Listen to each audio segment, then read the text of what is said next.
Darth Plagueis the Wise actually had the makings of being the final Sith in the Rule of Two era, with all the financial, political, and criminal power that the Sith had built up over 1,000 years right in his back pocket. Plagueis very plausibly could have done everything that Sidious did, and would have been the Emperor of the Galaxy had it not been for his pesky apprentice. Though the only problem is that he very well may have failed in his efforts had it not been for Sidious aiding him on his journey.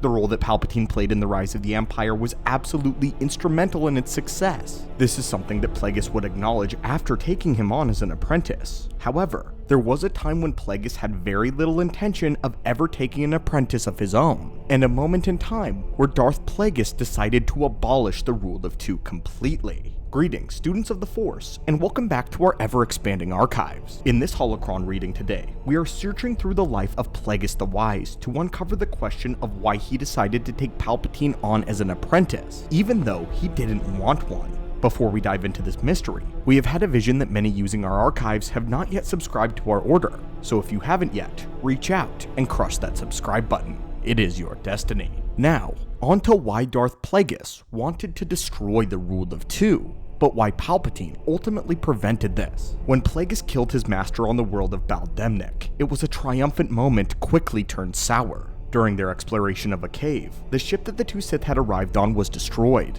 Soon after, a mining incident happened which triggered an explosion, causing many falling rocks and debris to rain down on the two Sith Lords. While Tenebrous was holding back the explosion, Plagueis took the golden opportunity to use the Force to move some of the falling rocks over Tenebrous in order to crush him. The plan worked wonderfully, and as the Bith Sith Lord was slowly dying, he commended Plagueis for his expertly pulled off deception. However, Tenebrous quickly realized and became enraged as he saw that Plagueis had nearly doomed the entire Sith. Plagueis was stuck on the world by himself in a hostile environment with no way to escape the planet as the ship was utterly obliterated. To make things worse, Plagueis had no apprentice to succeed him. Darth Tenebrous would die there believing that the Sith had been completely undone. Plagueis, however, had a much different idea. Plagueis was not concerned with his master's last critique, and was confident in his ability to find a way off the planet, which of course the Dark Lord would with ease. Stowing away on a smuggler's ship, Plagueis managed to escape Baldemnik with barely any trouble, though it did somewhat weigh on his mind what his master had said concerning an apprentice. A would-be apprentice would present themselves to Plagueis far quicker than he had anticipated,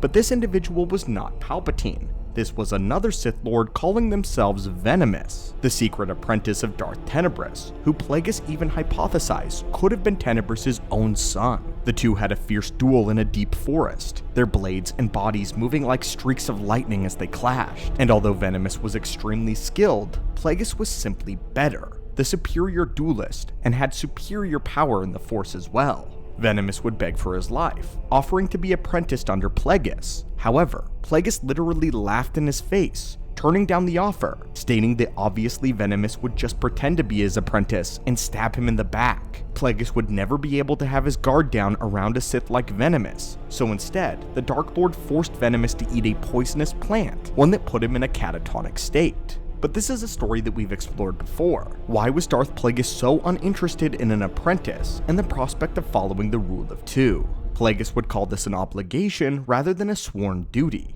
The Dark Lord was far more interested in his experiments than an apprentice. Midichlorian replication and command was his life's work, and that is what he desperately desired to sink all of his time into. An apprentice would simply be a waste. But Plagueis ran into a problem. He had accrued much power as Higo Damask, his alter ego and the president of Damask Holdings, and was forced to live a double life to ensure the plan of the Sith, something that Plagueis outright despised. Still though, he had to establish a strong connection with the Trade Federation, and was working on making the Naboo crisis occur, as Naboo held the Sith Lord's interest. On the surface, political tensions were rising between the parties of the king and the opposing party of which Kasinga Palpatine was included, Kasinga being the father of the future Sith Lord and Emperor. Publicly as Higo Damask, Plagueis endorsed the king, only as a way to force conflict to occur between Naboo and the Trade Federation. If he could set up this conflict, then he could start a massive scale war, the perfect opportunity to grab power in the Senate. But all of it hinged on the world of Naboo. The issue that Plagueis was running into was gaining the right political leverage that he needed in order for his plan to happen. and this is when he would meet a young boy by the name of Sheev Palpatine in one of his visits of the Naboo University. Plagueis spotted the boy among a crowd of students. He was tall, handsome, with red hair. Plagueis noted that this young man had great control over the other students. Something below the surface made them afraid, but also infatuated with him. Deciding to engage the elusive young man in conversation, Higo Damask would begin his manipulation of the boy, trying to gain his trust once he learned that Sheev was the son of one of his most prominent political rivals. What's quite fascinating is Palpatine began his journey as a Sith Lord as essentially a pawn. In their conversation, Plagueis was exceedingly impressed with the young man, as he probed him to see if he had any Force sensitivity, but, interestingly, Plagueis could feel nothing. As Plagueis would later discover, Palpatine had a natural expertise in the art of Force cloak or Force concealment, having learned from a young age to conceal his true nature,